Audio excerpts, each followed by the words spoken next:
आज हम बहुत दिन के बाद खेत की ओर जा रहे हैं और आप जो यह हेरन देख रहे हैं खेत में जो घूम रहा है वो अपने भोजन की ही तलाश में है और हम भोजन के ही तलाश में हम भी जा रहे हैं, क्योंकि भोजन का उपयोग करना है इस ज़िंदगी में, तभी ज़िंदा रहना है। सभी प्राणी तो उसी के लेके व्यग्र रहते हैं, तो हम भी आज उसी क्रम में अपने खेत की ओर जा रहे हैं जहां हमने फसलें बो रखी हैं। आगे हम जाएंगे, आपको दिखाते जाएंगे फसल की स्थिति क्या है, तो हमारे साथ बने रहिएगा। मटर के पौधे आप देख रहे हैं हमारे इलाके में मटर, सरसों और गेहूं यानी कि तिलहन दलहन की उपज अच्छी खासी मात्रा में होती है और इसको आप अवलोकन कीजिए।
ये है गंगा जी का पाठ है, छोटकी गंगा जी बोला जाता है इसको, और चूँकि उसके सहायक में से एक है।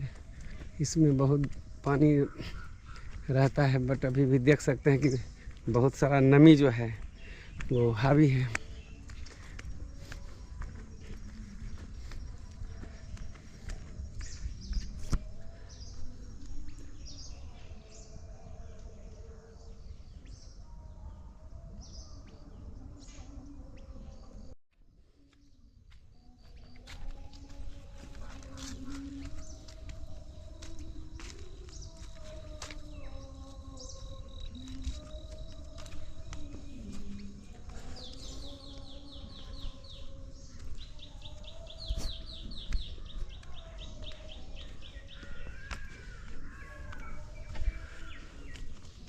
रास्ता यही है, आपको लगेगा कि अमेजन का कोई जंगल है, बट वो बात नहीं है।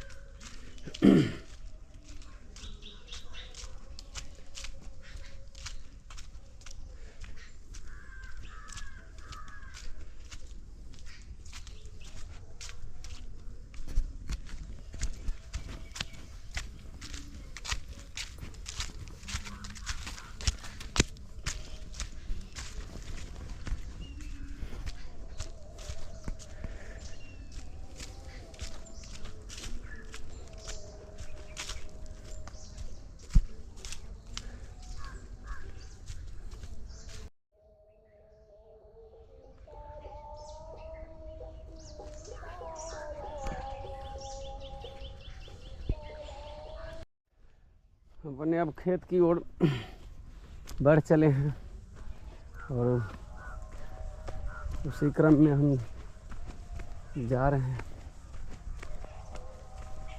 और आपको एक कुआं की स्थिति तो बहुत ही खराब है, आप उधर कुआं देख सकते हैं।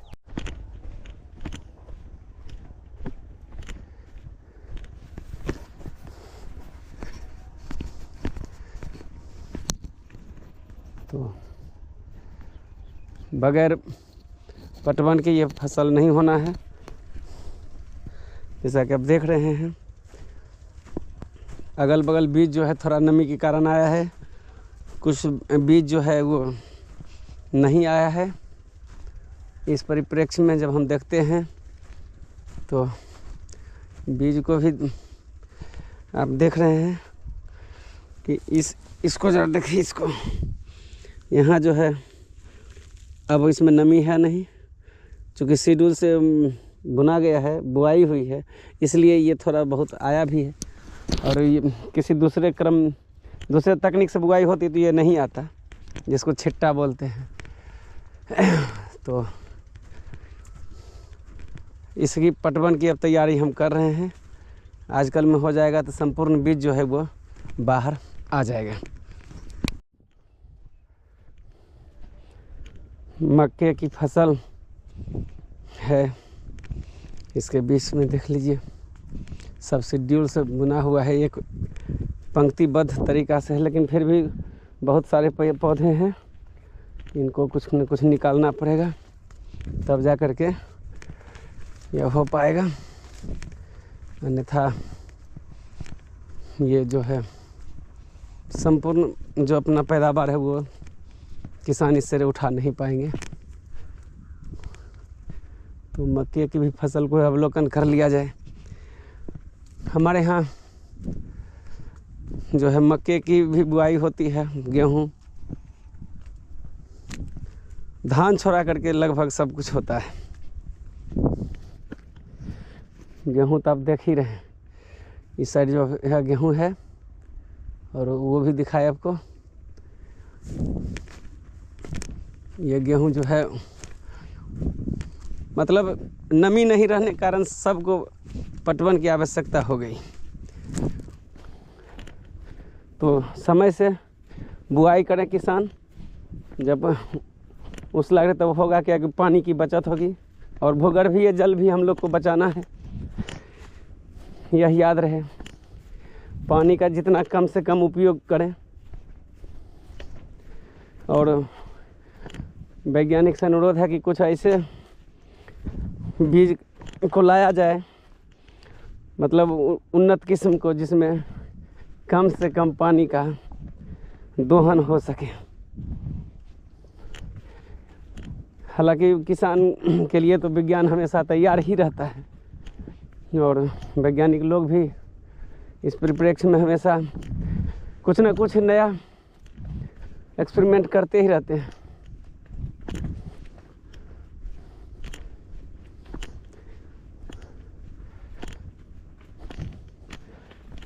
कृषि से जुड़िए और खूब अध्ययन कीजिए, ऐसी बात नहीं है।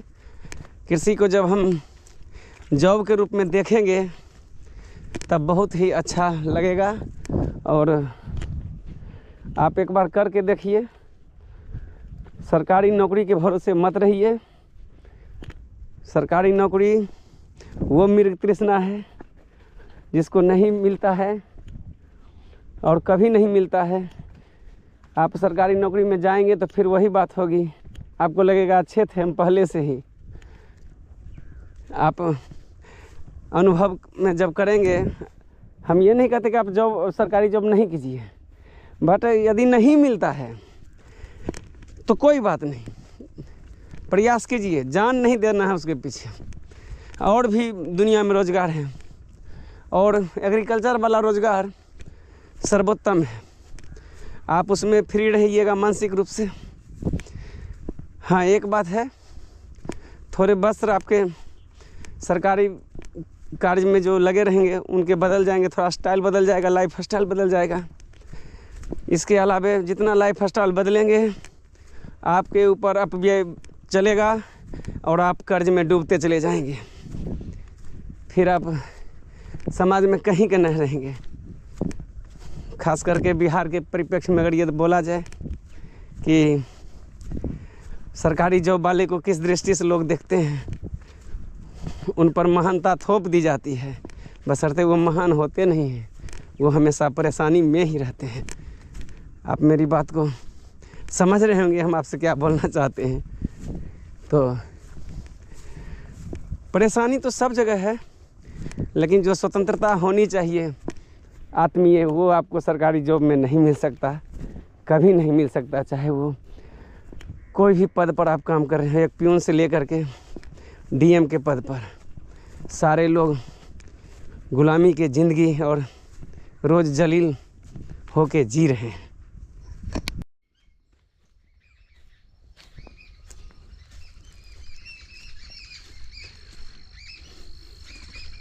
पक्षी की आवाज़ को सुनिए।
आ गलियो घूम के।